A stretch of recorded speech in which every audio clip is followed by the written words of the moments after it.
नमस्कार, business standard Hindi में आपका स्वागत है। मेरा नाम है देवव्रत वाजपेयी। दोस्तों, एक ऐसा बदलाव देश में चुपचाप चल रहा है जिस पर शायद आपकी नजर ही नहीं गई होगी।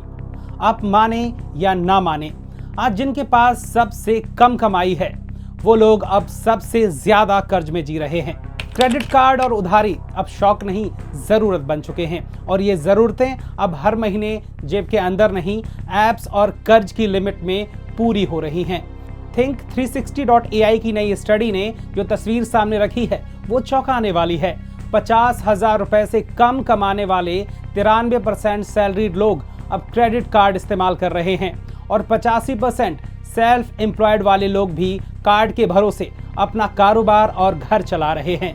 अब जरा सोचिए, क्रेडिट कार्ड जो कभी स्टेटस सिंबल माना जाता था वो अब सर्वाइवल टूल बन चुका है। और सिर्फ कार्ड ही नहीं, अब तो बाय नाउ पे लेटर जैसी स्कीम्स भी एक और उधारी का जुगाड़ बन गए हैं। हर महीने छोटी छोटी जरूरतों के लिए इनका इस्तेमाल किया जाता है। जिनकी कमाई 25,000 से कम है वो इस फाइनेंशियल जाल में सबसे गहराई तक फंसे हुए हैं। कई लोग या तो पहली बार कर्ज ले रहे हैं या फिर पुराने लोन में पहले से उलझे हुए हैं। EMI, बिल, घर का खर्च सब कुछ एक साथ खींच रहे हैं उधारी के दम पर। और जब उधार ज्यादा हो जाए तो होता है डिफॉल्ट, लेट पेमेंट और डाउन होता है क्रेडिट स्कोर। Think360.ai के CEO अमित दास साफ कहते हैं, ये सिर्फ उधारी नहीं है, ये जरूरत बन चुकी है और जरूरतें जड़ से नहीं समझी गई तो मुसीबत बन जाती हैं। 20,000 रुपए से कम कमाने वाले 74% लोग एक से ज्यादा लोन ले चुके हैं और यही लोग बन जाते हैं हाई रिस्क कैटेगरी का हिस्सा। Think360.ai के लैंडिंग रिस्क स्कोर के अनुसार 35% स्वरोजगार वाले लोग और 25% सैलरीड लोग अब हाई रिस्क जोन में हैं।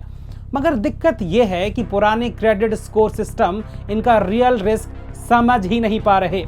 अब वक्त है AI और अल्टरनेट डेटा पर चलने वाले नए सिस्टम्स का, जो UPI transaction, mobile usage, GST data जैसी चीजों से सही तस्वीर बना सकें। अब हम आपको कुछ आंकड़े बताने जा रहे हैं जो आपकी आंखें खोल देंगे। 60% से ज्यादा लोग आज भी गोल्ड और पर्सनल लोन पर निर्भर हैं। सिर्फ 28% स्वरोजगार करने वाले लोग निवेश करते हैं, जबकि सैलरीड में ये आंकड़ा 75% है। बीमा की बात करें तो सैलरीड में 71%, लेकिन स्वरोजगार वालों में सिर्फ 47%। एक ही चीज है जो सबसे ज्यादा कॉमन है, डिजिटल पेमेंट। UPI का इस्तेमाल सैलरीड में 89%, स्वरोजगार में 92% लोग कर रहे हैं। फाइनेंशियल ईयर 23 में फिनटेक कंपनियों ने 92,000 करोड़ के छोटे लोन बांटे और इनमें से ज्यादातर 10,000 से भी छोटे लोन थे। ये लोन उनको दिए गए जिनका कोई पुराना क्रेडिट रिकॉर्ड ही नहीं था। ऐसे में सवाल उठता है कि अब क्या करें। अगर आप भी उन्हीं में से हैं जो महीने के आखिरी दिन कार्ड की लिमिट गिनते हैं तो ये 4 बातें याद रखिए। क्रेडिट कार्ड को लिमिट तक ना खींचिए, 30% के अंदर खर्च करें, BNPL के चार्जेस और लेट फीस पहले से समझिए, जरूरी बीमा, कम से कम हेल्थ और टर्म प्लान जरूर लीजिए और अगर उधार लेना ही है तो RBI रेगुलेटेड फिनटेक से ही लीजिए।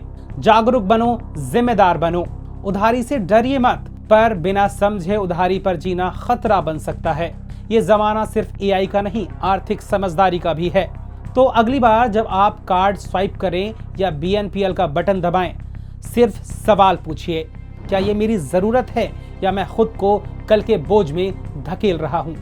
कमेंट करके बताइए, क्या आप भी डिजिटल कर्ज का हिस्सा बन चुके हैं? क्या भारत को AI से पहले फाइनेंशियल IQ की जरूरत है? वीडियो पसंद आया हो तो लाइक करें, शेयर जरूर करें और बिजनेस स्टैंडर्ड हिंदी को सब्सक्राइब करिए।